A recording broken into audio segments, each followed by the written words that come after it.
ci bilan d'étape sur la gouvernance économique et financière. Première question bi Maïmouna Ndour Faye. Merci beaucoup Mariama Dramé. Monsieur le Président, merci. Ñu lay ndokkale ci bés bi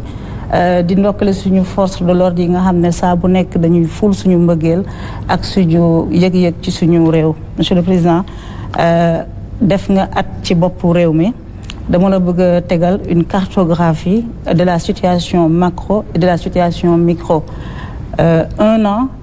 jour pour jour ñu fal la li nga xam ne nag moom mooy les indicateurs de conjoncture économique daanaka voyant bi dafa rouge. Li nga xam ne moom mooy suñu dette ñu ngi amee 18 500 milliards yu ñu war a fay muy 99,67% du PIB.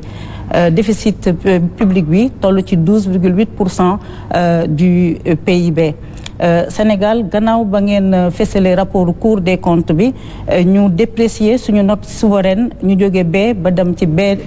dem ci B négative avec des perspectives négatives. Secteur BTP bi nga xam ne moom moo war a ful économie bi nekk pourvoyeur d'emploi 600 000 Sénégalais di ci liggéey dafa nekk en crise. Production ciment bi sax dafa wàññeeku Sénégal nag ci secteur yu baree bari dañoo accumuler ay impayés yu baree bari même si démb wax nga jéego yi nga xam ne moom la si sa nguur def. Bu ñu demee ci secteur microéconomie bi defoon nga baisse des prix des denrées de première nécessité au mois de juin mais inflation bi ak spéculation bi dafa rattrapé waat ci nga xam ne ñoom ñooy les góorgóorlu sénégalais. Ren Korité bi soble bi bari na yomb na pomme de terre bi bari na yomb na mais jàmbat bi mooy askan bi mënuñu cee jot ndax amuñu lu ñu fa demee. Yow nga digoon ñu un Sénégal meilleur nga nañu le meilleur est à venir. Le meilleur est à venir boobu nan nga ñu fay yóbboo ndax kat sa référentiel de développement économique pare na te it ci li nga xam ne moom laa la énuméré te mu nekk les indicateurs de conjoncture lan mooy si sa responsabilité yow ak sa gouvernement. Jërëjëf soxna Maïmouna sama responsabilité mooy uti pexe ba saafara problème yi ak jafe-jafe yi nga xamante ne Sénégal amee na ko waaye askanu Sénégal mu ngi koy jànkonte loolu mooy ci sama responsabilité ci lay xëy ci lay gontu ci lay yendu ci lay fanaan ànd ci gouvernement bi yëpp ak ñi nga xamante ne ñoo nekk ci administration yi nekk ci opérationnel bi loolu responsabilité boo xam ne dañ koy assumer la ndax sénégalais dañ ñoo dénk fekk jafe-jafe am na ñu ne ñu utal leen ci saafara waaye quant à fan la jóge ba ñu fekk ko fi boo ñëwee ci bërëb fekk fa dara te di door a egsi si bërëb ba gaw ma ne mën nañu wax ne li nga fa fekk yow yaa ko fa def suñu responsabilité tamit bu ñu assumer ba pare mooy gannaaw bi ñu sénégalais yi joxee lenge yi nee ñu jox nañ leen dénk nañu leen doxal leen li ngi leen digoon li ngeen ñu digoon wan leen ñu ko il était important que ñu xam d'accord ñun ñëpp sénégalais yi ci fan la ñu jóge pour dem fan. Alhamdulillah depuis 2012 le Sénégal voté loi wax ne saa yu coppiteg amee ci kaw réew mi maanaam à la suite de chaque élection même bu fekkee ne dañ fa tegaat sax kenn koo xamante ne moo fa nekkoon saa yu ñu génnee élection rek dafa war a def compte yi loolu yoon moo ñu ko teg buñ ko defoon ni ñu ko defee nii wàccoo nañu ak yoon buñ ko deful woon tamit mel na ne wàcc nañu yoon kon suñu première responsabilité c'était de wax sénégalais yi fan la réew mi toll ñu xamee ko ñun nuñ ko xamee gannaaw bi ñu ko saytoo ba pare parce que li ñu fi fekk nii wóote nañu lu ñu yaakaaroon na moom la ñu fiy fekk bu nekkoon ne xamoon nañu jafe-jafe am na xamoon nañu sénégalais yi nga dund lu metti bu nekkoon na daan nañu wax na trajectoire économique bi ñu teg Sénégal du tax mu développé wu ñun xamuñu woon ne que problème yi nii la ñu mel bu sénégalais yi defee attention ci sama kàddu ci bi ma waxtaanee ak journaliste yi fii am na yoon yoo xamante ne su may wax damay junj ne lu ñu fa fekk doy na waar parce que c'était pas le moment avancer des chiffres wala annoncer une situation économique plus catastrophique que li imaginaire wala connaissance populaire bi jàppoon. Donc on a laissé la loi opérer. IGF def na liggéeyam sénégalais yi d'accord ñu woon wala boog ñu bëri gëmuñu ko woon. Cour des comptes ñëw na certifié ñu bëri sax ñi doon xaar Cour des comptes ne déedéet Cour des comptes moo defoon lii kon dañu leen forcer ci dara te bu ñu sañoon Cour des comptes wax ñun sax yéen di ngeen jum mais Cour des comptes gën a taral li nga xamante ne moom la ñu gisoon ñu ne déedéet kon FMI nga xamante ne moom amuñu ci ñoom benn sañ-sañ bu ñu ñëwee dinañu wax nag lan mooy situation dëgg bi dëgg-dëgg foog naa ne FMI mënul woroo ak li Cour des comptes woon suñu responsabilité la woon ñu wax sénégalais fii la réew mu toll pour ñaari mbir pour bu ndenkaane gi jeexee ñu xam buñ ñuy denk fan la ñu jóge fuñ ci am ñu ne leen fii lañ ci am ñoom ñu mën a xayma suñu jéego ñu def naka la toll bi ci tegu tamit mooy sénégalais yi xam lan la ñu am ak lan la ñu mën a permettre ñun ak yan effort ñoo ñuy xaar ndax buñ ko xameewul woon nii kon foog naa ne front social bi ngeen gis mu commencé woon dugg en ébullition dina gën a métti te ala kuli xaal ñun lañ ko naroon jiñ en réalité te dañu naroon wax ne non ñoom ñoo xamul ñoo mënul ñoo amul expérience moo tax mbir yi demee nii. Il était important que situation de référence yi ñu déggoo ci avec des données objectives yoo xamante ne c'était pas facile de l'assumer parce que yàgg na fi nit ñi xam ko di ko nëbb waxoon naa bi ñu ñëwee première chose bu ñu njëkk a def mooy comment faire pour que les choses continuent à marcher le temps que ñu dugg ci phase de redressement bi boobu prêter serment sax defaguma ko ci laa commencé am ñu ma waxtaanal mu am lu toq suñu nopp ñu ne lii nañ ko gaaw a saytu ba xam fu mu toll ci ampleur bi loolu mooy conclusion yi nga xamante ne joxe nañu ko.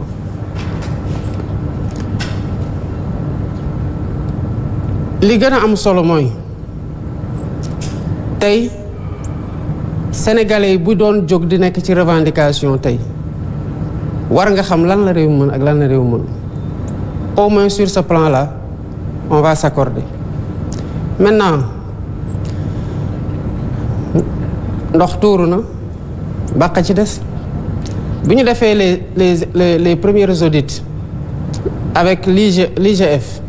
on était jóge nañ 73% dem ci 83,8 ou 0,7%, donc 10 points yokkoo nañ ci woon. Le déficit jóge woon na 4,9 dem déjà ba 11. ñu toog ñu ne mais comment faire parce que lii bu ñu ko wonee marché yi dinañ ñu sanctionner. cas bu ci gën a atypique mooy avant conclusion yi di génn ci Cour des comptes nekkoon nañu sur le marché financier am lu waroon dugg avec un taux de 8%. ñu ne dafa bari nañu waxtaan ba xool ndax mën na wàññeeku ñu nekk di waxtaan rapport Cour des comptes génn les mêmes ñi nangu woon lebal ñu à 8% ne mënatuñ ko dañuy yéeg ba 12%. kon que marché yi sanctionné ñu c'était quelque chose qui était attendu. La deuxième chose c'était dégradation de notre souveraineté Sénégal xamoon nañu ko ñu assumer ko ne malgré tout même bu dee dañuy dégrader parce que loolu moo correspond ak situation de référence bi. La troisième chose c'était li FMI ñëwoon def récemment mooy misreporting. Misreporting mooy tey suñu bailleurs yi bari am nañu droit ne ñu li ngeen ñu joxoon wan ñu ko ba ñu gëm ko ba lebal leen du woon dëgg kon léegi mën nañoo fayeeku ci saa si parce que conditions yi ñuy lebaloon changé na te fu mu nekk nii rien ne nous garantit que ñoom duñ ko def parce que boo dindee ma propre personne Bassirou Diomaye Faye dindi la personne de mon prédécesseur en définitive Sénégal moo leboon joxe ay données yu amul Sénégal googu moo fi nekk ba tey boo fa dindee les changements de régime mais vis-à-vis des Sénégalais déjà lu tax ñu adopté démarche boobu man dama jàpp ne man faluñu ma pour ma nekk di wax Sénégalais gi lu waroog dëgg bu doon loolu rek la ñuy xaar ci man sax duma présenté ba ñu may fal donc du moment que fal nañ ma jàpp na confiance lañ teg ci sama loxo dëgg laa leen amel beneen bi c'est par rapport aux partenaires ñun dañu bëgg ñun ñu jox ñu respect gi war ñun Sénégal ba Sénégalais fu mu dem fu mu taxaw ñu jox ko cëram parce que réewam ak askanam ñu ngi doxale noo xamante ne respect rek lañ ko amel ci biti te bu ñu bëggee partenaires yooyu respecté ñu ñun on doit être respectable te on ne peut pas mënuñu nekk respectable dans la contre-vérité. Prenant en compte tous ces éléments-là yi ma décrire par rapport à askanu Sénégal par rapport ak lu ñuy xaar par rapport ak effort yu ñu war a def par rapport ak redressement yu ñu war a def évidemment nous avons choisi dañoo tànn wax sénégalais yi dëgg gi metti na mais jubanti day fekk déjà nga nangoo xool lu dëng nangu ne dëng na nga door a jubli ci jubanti naka lañ koy jubanti d'abord wax nga ne soble bi manqué wul prix bi yokkuwul au contraire ak yeneen kazalika mais sant yàlla alhamdulilah bu fekkoon ne dañoo am jafe-jafe ba pare mu mel nu mu doon mel ci chaque période fête kon mu gën a metti kon d'abord bu doon ay poñ yu ñuy marqué mën nañoo jàpp ne kon ci fête bii de gouvernement bi marqué na ci poñ parce que dara manqué wul dara yokkuwul ñu koy sante yàlla bu baax bi ci tegu mooy bi ma defee sama discours dama noonu ay yeneen bés dinañ ci toppaat mooy bi ñu defee bés bésewaat nañ wàññiwaat nañ ceeb bi bu ñu gisee ci diggante bu ñu ñëwee ak tey wàññi nañ ci lu mat 100 francs c'est pas rien parce que kenn ku dem jënd ji saaku ceeb bu juróom fukki kilo dañu la delloo junni joo xamante ne dañ ko doon lekk balaa ñuy ñëw ñu bare ngi wax waaw marché international bi et cetera mais non lu tax ñu wàññi woon bu ñuy door a ñëw malgré jafe-jafe yi te boobu kenn waxagul woon marché international je rappelle damay fàttali bi ma ñëwee dama woo le directeur du commerce intérieur ñu toog ak moom ne ko lan mooy situation bi parce que sénégalais yi sonn nañu te il faut que ñu jàppale leen wàññi dund gi mu ne ñu 450 francs ma ne ko lu tax lan moo ci mën a day amu ci droit de douane amu ci kon lan lañ ci mën a wàññ mu ne ma dara mënu amul TVA bu ñuy dindi pour mu wàññeeku amul droit de douane yu ñuy dindi pour mu wàññeeku ñu ne leen ak ala kuli xaal foog mu wàññeeku ci la ñuy njëkk a tëgg benn stratégie pour répondre ci naka la ñuy génnee sénégalais yi ci jafe-jafe yi ñu ne mais lan moo tax ceeb bi di cher nii ñu gis ne ñi koy dem jënd ji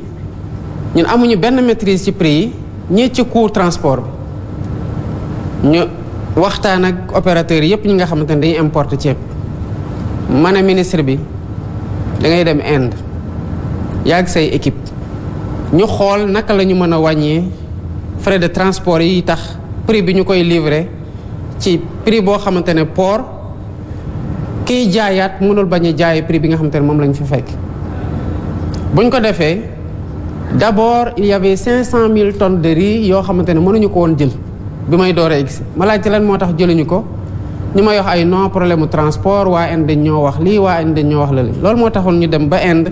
pour waxtaan directement ak ñi nga xamante ne ñoo taxoon mënuñu jot ci ceeb boobu et qui permettait déjà ñu wàññi non seulement waxtaan nañu ak ñoom supprimer nañu ñaari intermédiaire pour wàññi coût yi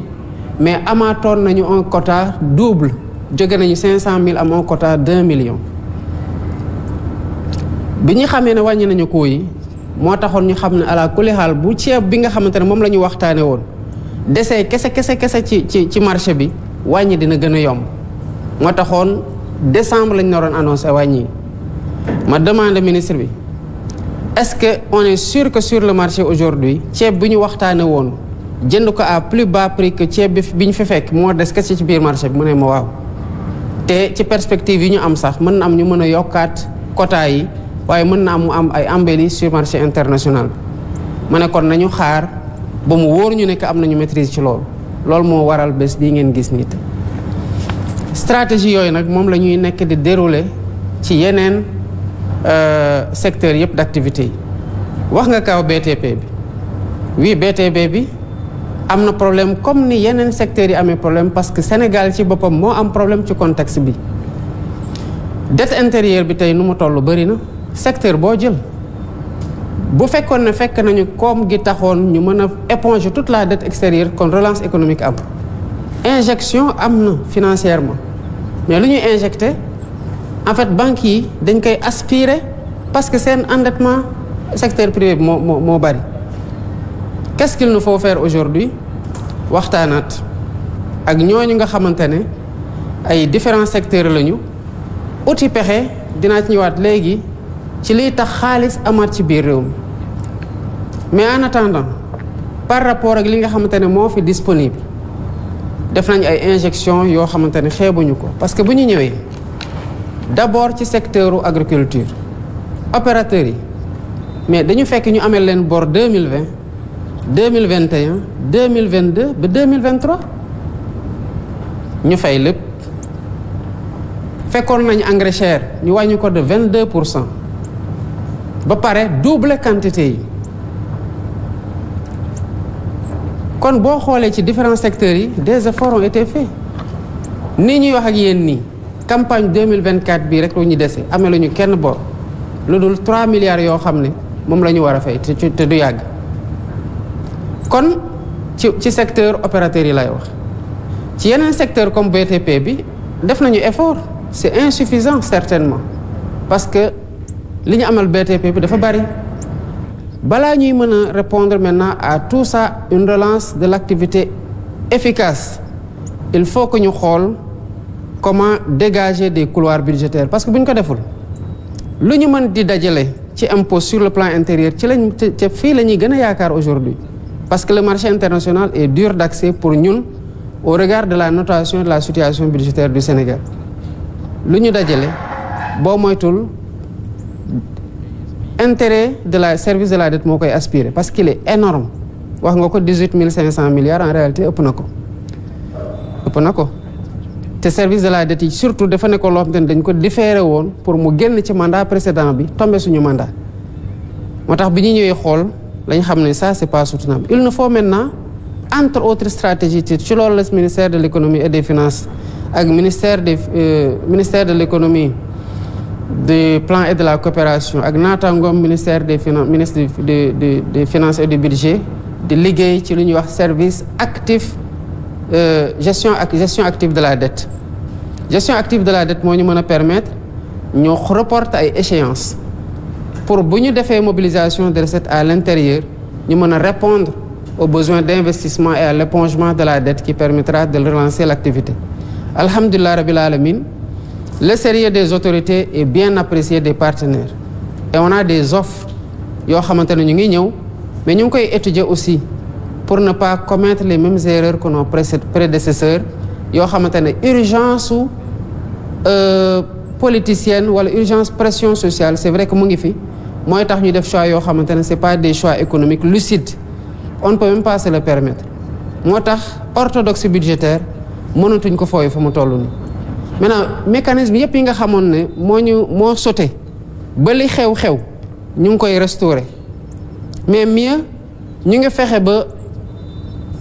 fépp fu dërëm dugg ñu xam ne dërëm bi dugg na fi waaye buy dugg pour ci gafaka bi ñu xam fii la jóge buy génn tamit ñu xam ne fee lay dem ñu mën ko topp ba mu dem foofu li ci des nag c'est des questions de gouvernance sur lesquelles on est très à cheval te foog naa ne les récentes communications y compris celle d'hier rendre nañu compte ne que def nañu ay jéego yi ci mag a mag particulièrement sur les lois et les réformes. jërëjëf monsieur le président tontu bi am na solo xam naa